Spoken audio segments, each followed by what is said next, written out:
Welcome to the future.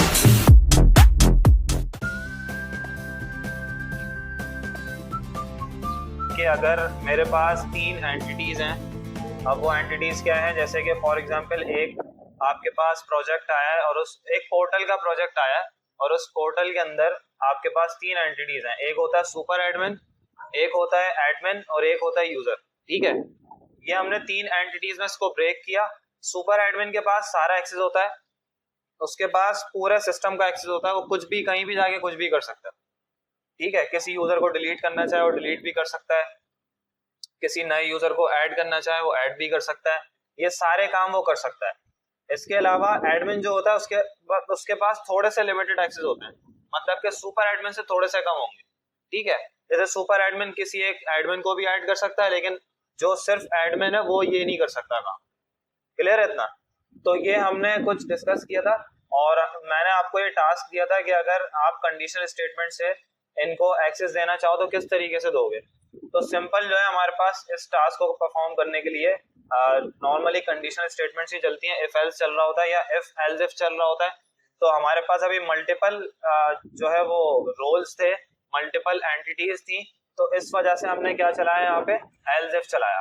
हमने क्या किया, सिंपल हमने इसको एक एंटिटी नाम से यहाँ पे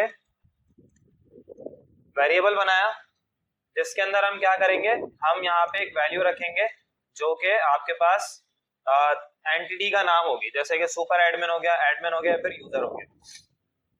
और यहाँ पे हमने उसकी कंडीशंस डिफाइन कर दी कि अगर मेरे पास सुपर एडमिन है तो सुपर एडमिन क्या करेगा, अगर एंटिटी सुपर एडमिन होगी तो यहाँ पे मैंने एक मैसेज प्रिंट करवा दिया।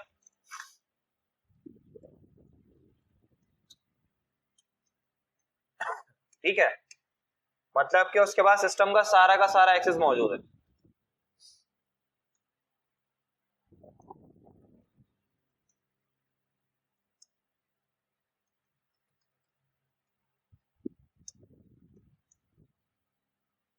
और ये क्या कर सकता है यूजर,